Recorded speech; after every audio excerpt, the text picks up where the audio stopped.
Bismillahirrahmanirrahim. Ini ada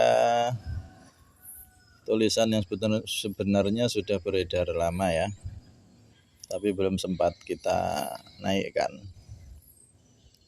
Ini dari Departemen Pendidikan dan Dakwah Rabithah Alawiyah.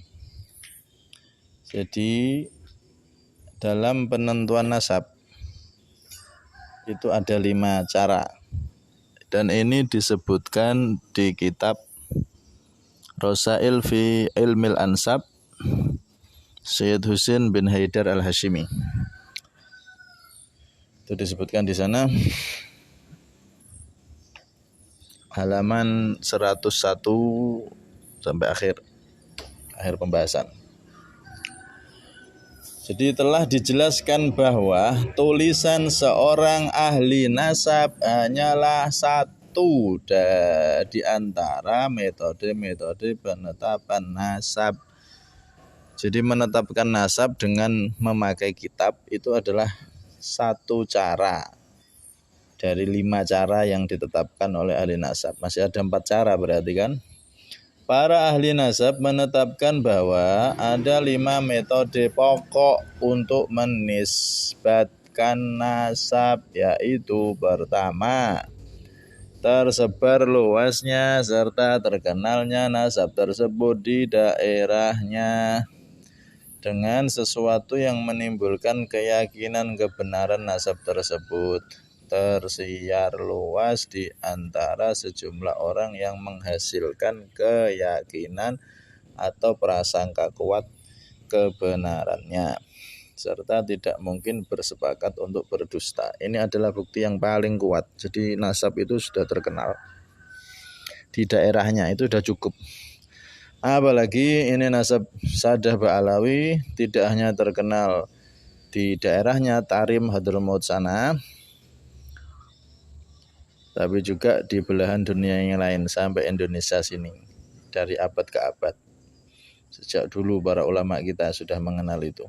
Ini sudah lebih dari cukup dan tidak dianggap orang yang mengatakan nasab Ba'alawi belum terkenal. Itu adalah omongan yang tidak ada nilainya sama sekali setelah para ulama menyatakan nasab Ba'alawi itu sudah syuhrah wal istifadah, sudah terkenal. Apalagi ini yang dianggap pakar nasab ini. Semua kejahatan kebatilan yang dikemas dalam satu lingkup organisasi payung hukum sudah diyakini oleh banyak orang dan itu didukung semuanya, sudah maklum ya, diketahui banyak orang, itu kita jadikan sebagai dasar, maka semua akan rusak. Kalau di dalam agama Kristen itu ada konsili Nikea bahwa Yesus itu adalah Tuhan. Ini didukung oleh semua kalangan gereja Katolik bahwa Yesus itu Tuhan. Diulang-ulang terus, Tuhan Yesus, Tuhan Yesus, Tuhan. Sampai sekarang doktrin itu masuk ke dalam sanubari para pengikutnya.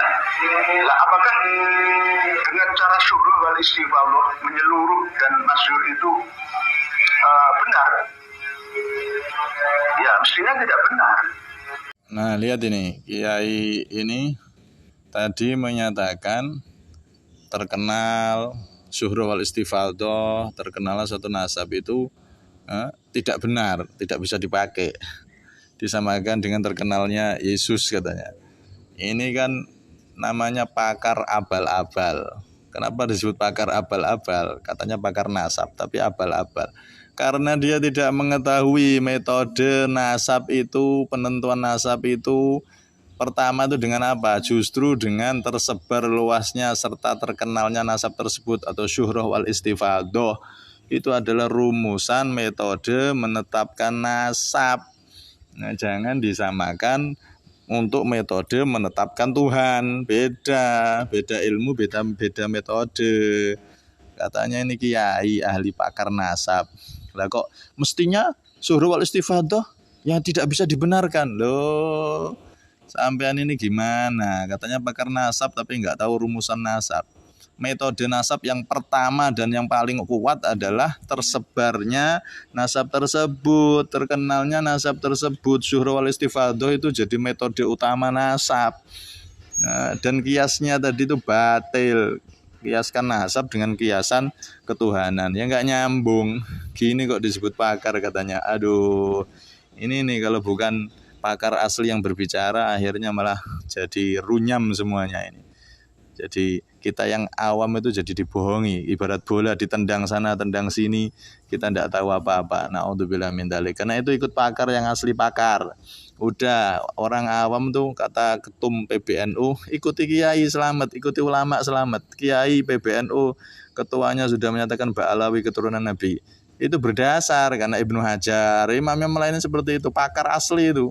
Kalau kita ngikuti pakar-pakar yang sok pakar sekarang ini, nah dia metode nasab aja nggak tahu. Ini yang pertama adalah syuhra wal istifadhah itu diakui dalam nasab malah tidak diakui sama dia. Ini ahli nasab cap apa ini? Karena ini fitnah akhir zaman. Naudzubillah. Nah, orang seperti ini kok dianggap pakar nasab? Pakar dari mana itu? Ya lucu. Kemudian lanjut metode kedua penentuan nasab, yaitu kitab-kitab nasab ulama yang terpercaya dan ahli tahqiq yang teliti, yang tidak diotak-atik oleh orang yang tidak bertanggung jawab. Jika berupa manuskrip tulisan tangan, maka harus dipastikan kebenaran manuskrip tersebut. Jadi metode penetapan nasab yang kedua itu memakai kitab ulama yang nasabah, yang ahli nasab, dan tidak disyaratkan harus tahun yang terdekat seperti teorinya Imad. Itu enggak ada yang seperti itu. Tidak ada satupun ahli nasab yang menyatakan seperti itu. Jadi itu teori karangan Imaduddin sendiri. Intinya memastikan suatu nasab itu enggak perlu cari kitab yang terdahulu, enggak perlu, cukup cari kitab nasab dari ulama ahli nasab, selesai, diterima itu nasabnya. Sekarang kalau kita cari kitabnya ada enggak yang menyebutkan Ba'alawi dari pakar ulama yang ahli nasab? Ada, banyak. Ibnu Hajar, As-Sakhawi, banyak itu, seperti yang di dalam podcastnya Habib Hanif itu Alatos, itu sampai 60 kitab lebih, kitab-kitab nasab dan kitab-kitab lainnya. Kitab nasab satu aja, andai kan nggak ada kitab yang menyebutkan Ba'alawi kecuali kitab nasabnya Imam Ibnu Hajar, itu udah cukup. Dan kita orang NU itu percaya sama ulama, apalagi sekali Ibnu Hajar, apalagi bukan Ibnu Hajar saja. Ulama-ulama yang lain banyak, maka ini sudah cukup. Jadi nggak perlu cari kitab mana, nggak ada yang bisa cari kitab yang terdahulu, itu tidak perlu dicari dan tidak ada kewajiban mencari. Kita ikut pakarnya ahli nasab, selesai, kitabnya ahli nasab, selesai. Walaupun kitab abad yang dekat, abad-abad yang sekarang, tidak masalah, yang penting dia ahli nasab. Apalagi sekali Ibnu Hajar, wah itu sudah lebih dari cukup. Jadi pakai kitab nasab. Kalau ada berarti nasab itu ditetapkan sahih, benar secara syariat. Atau kalau enggak disebutkan di kitabnya ulama nasab, maka pakai yang jalan yang kedua, yaitu manuskrip tulisan tangan. Nah ini manuskrip ini dipakai para keturunan Wali Songo. Yang ada cuma manuskrip. Kitab-kitab ahli nasab tidak menyebutkan mereka. Nah, apalagi ini siapa? Habib Ali Assegaf, ketua Nakobah Ashraful Kubro. Beliau sudah menyebutkan dan membuka manuskrip keluarga yang ditulis di tahun 590 Hijriah, yang mana manuskrip ini lebih tua dari kitab Syajarah Mubarakah yang dipakai dalil oleh Imaduddin. Jadi secara teori ilmu nasab Ba'alawi sudah lengkap dan tidak bisa dibantah lagi, karena di manuskrip itu juga boleh ini. Metode kedua ini, jika berupa manuskrip maka harus dipastikan kebenaran manuskrip tersebut. Manuskrip yang dibawa Habib Ali itu manuskrip benar, bisa dipertanggungjawabkan, dan beliau siap Untuk membuktikannya siapapun boleh datang. Karena Naqabah Asyraf Al-Kubro sudah dikasih alamat itu kan sama beliau di videonya. Ini adalah metode atau rumusan kedua. Yang ketiga, ada persaksian dari 2 orang laki-laki yang bersifat adil dan terkenal jujur. Ini untuk nasab yang dekat. Ini kalau nasab dekat. Ini kan yang dibahas nasab jauh. Langsung keempat, satu generasi dari kabilah mengakui seseorang atau sekelompok orang sebagai anggotanya dan mengakui kebenaran nasabnya. Lain jika mengakui hanya individu saja. Jadi satu generasi dari kabilah mengakui seseorang atau kelompok orang sebagai anggotanya. Ada kabilah yang mengakui benar itu adalah Ahlul Bait. Sekarang Ba'alawi itu kabilah Ba'alawi diakui oleh kabilah yang lain. Naqabah Irak di halaman akun resminya juga mengakui Imam Ubaidillah. Ada yang ngomong, kalau kok pakai FB, bukan pakai kita malah pakai Facebook. Loh, ini namanya orang yang hidup di zaman modern, tapi pikirannya masih zaman purba atau jahiliyah. Namanya Facebook resmi, yang ditulis di situ ya berarti berdasar data resmi kitab yang disimpan oleh Naqabah tersebut. Bahkan Naqabah itu bukan hanya data kitab tapi datanya lengkap. Jadi status yang ada di Facebook resmi suatu Naqabah Irak dan lain-lain itu adalah asli data dari kitab atau dari data yang lengkap yang ada di Naqabah tersebut. Ini Ba'alawi sudah diakui, Naqabah Irak mengakui, Naqabah yang lain juga mengakui, Mesir dan lain-lain banyak mengakui. Bisa dicek itu di halaman akun masing-masing resmi. Kelima, seorang ayah mengakui seseorang sebagai putranya dengan pengakuan yang masuk akal, seperti jarak umur antara keduanya lebih dari 10 tahun dan lain-lain. Nah, ini juga cara untuk menetapkan nasab, sudah jelas itu. Dari metode 5 ini, tidak ada satupun metode yang seperti metodenya Imaduddin yang mengharuskan kita primer di tahun terdekat. Itu metode bohong. Dan ternyata Imaduddin ketika menanggapi di akun resmi RMI NU Banten, ini dia menanggapi Habib Hanif, mengatakan sebetulnya yang menjadi salah satu fokus utama saya dalam risalah adalah mengungkap adanya kesalahan mendasar dalam metode penelitian Imaduddin. Dalam hal ini yaitu syarat harus adanya kitab yang ditulis di zaman Ahmad bin Isa atau mendekatinya. Nah, kita lihat ini yang menarik ini. Imaduddin menjawab. Nah, sebenarnya syarat itu syarat standar dalam metode penelitian tokoh sejarah. Nah, penelitian sejarah kan? Ya Allah, penelitian sejarah, metode sejarah dipakai untuk metode penetapan nasab. Padahal penetapan nasab itu ada 5 tadi. Bisa manuskrip, bisa kitab, apalagi Ba'alawi lengkap, kitab dari nasabah ya, enggak harus deket tahunnya. Terus manuskripnya tadi. Ini kan hancur kalau begini, namanya bukan ilmiah.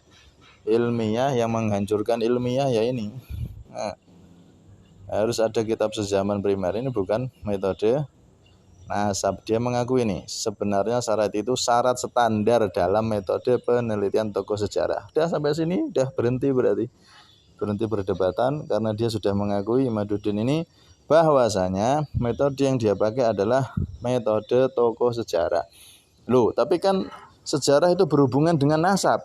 Iya memang ada hubungannya, tapi metode rumusan sejarah tidak bisa dipakai untuk menetapkan atau menafikan nasab, karena nasab sudah punya 5 metode tadi, nggak bisa dipakai walaupun berhubungan, tapi ya nggak bisa dimasukkan ke ilmu nasab karena sudah ada metode sendiri-sendiri. Gambarannya begini, metode matematika dengan metode ilmu faraid, ilmu warisan itu kan beda walaupun ada hubungannya, ya kan?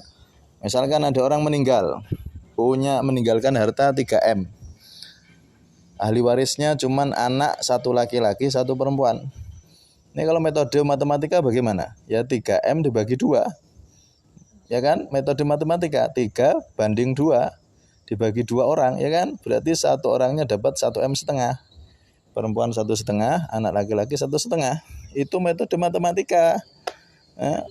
Tapi nggak bisa metode matematika, sekali lagi nggak bisa dipakai dalam metode warisan, walaupun ada hubungan. Warisan tuh ya pakai matematika, tapi metode warisan sendiri, ilmu faraid punya metode sendiri. Nah, dalam kasus ini anak laki-laki dapat 2 M. Nah, karena lidzakari mithlu hadil unthayain, satu laki-laki itu dapat 2 bagian dari perempuan. Mithlu hadil unthayain, ya kan? Berarti yang laki-laki dapat 2 M, yang perempuan 1 M. Nah, begitu. Kalau metode matematika dipakai di ilmu warisan ya rusak. Sama halnya di ilmu lain. Ada orang nikah pakai metode sewa menyewa. Tak nikahi ya, ini maharnya 5 juta, kamu tak nikahi 5 bulan aja. Nah, metode nikah pakai metode sewa menyewa ya jadinya mut'ah, jadinya pelacuran itu. Ya rusak semua keilmuan ini kalau metodenya ditabrakkan sana tabrakkan sini. Walaupun ada hubungan metode sejarah dengan metode nasab, tapi ya nggak bisa metode sejarah dipakai untuk menentukan nasab, apalagi menafikan nasab. Ini namanya sembrono. Ini bukan karya ilmiah lagi ini. Ini justru merusak keilmuan, merusak keilmiahan ilmu nasab. Karena metode sejarah ditabrakkan dalam ilmu nasab. Paham? Makanya kalau ini terdengar internasional, siap, bahkan dia menantang, saya debat internasional, siap. Ini sebetulnya malu-maluin bangsa Indonesia. Enggak ahli nasab, metode sejarah dipakai nabrak ilmu nasab. Kalau sampai terdengar internasional, kita malu sebagai bangsa Indonesia ini karena sudah merusak metode nasab, merusak keilmian ilmu nasab. Karena itu sadar. Jangan mau dibohongi dengan yang katanya ilmiah. Karya Imaduddin itu bukan ilmiah, itu cerpen itu. Dia cuma menceritakan dari kitab ini. Dia itu cerpen, bukan ilmiah, tapi cerpen. Jadi dia mengakui ini sebenarnya syarat itu syarat standar dalam metode penelitian tokoh sejarah. Nah, terus dia memutarbalikkan ini biar terpengaruh kita. Harus ada kitab sezaman primer atau yang mendekatinya sekunder. Artinya kitab yang ditemukan terdekat yang tidak dibantah oleh kitab terdekat lainnya yang lebih tua. Ketika kitab tahun 606 Hijriah menyatakan bahwa Ahmad hanya mempunyai anak 3. Nah, hanya ini dia asumsinya dia sendiri. Imam Farozi enggak mengatakan seperti itu. Lalu ada kitab abad 8 menyatakan tambah 1. Maka kitab abad ke-8 ini tertolak. Kecuali jika ada bantahan kitab lainnya di antara rentang masa Ahmad bin Isa dengan kitab abad 8 itu. Inilah sanad. Nah, justru inilah sanad. Wahai Kiai Imad, sanad itu orang yang punya sanad itu kalau dia bicara nasab pakai teori metodologi nasab, itu orang yang punya sanad. Dulu nggak ada kitab zaman dulu. Sanad itu dari guru ke guru ke guru ke guru, itu namanya sanad. Bukan sanad ngambil comot kitab sana kitab sini kemudian kamu anggap sanad. Itu sanad itu aslinya awal dari sanad itu ya guru ke guru ke guru ke guru, itu sanad. Karena di zaman dulu belum ada kitab, berarti nggak ada sanad. Nah, inilah sanad. Jika sebuah periwayatan tanpa sanad, maka intisari ajaran agama Islam akan semrawut. Nah, ini jadi semrawut ini sekarang. Ilmu nasab Imaduddin ini nggak pakai sanad. Nggak pakai sanad, dia ngarang teori sendiri. Padahal ulama nasab menetapkan 5 teori, tapi dia ngarang teori sendiri. Akhirnya orang yang berbicara ilmu nasab tanpa sanad, maka intisari ajaran Islam ini akan semrawut. Nah, sekarang jadi semrawut kan? Enggak ahli nasab ngomong nasab, semrawut sekarang ini, kacau, gaduh, orang-orang bodoh dibodohi, enggak pakai apa? Enggak pakai teori nasab bicara nasab, makanya teori sejarah. Aduh, ya, semoga jelas. Nah, kurang jelas ya sudah. Hanya orang yang punya akal sehat yang bisa memahami ini. Wallahu a'lam bishawab.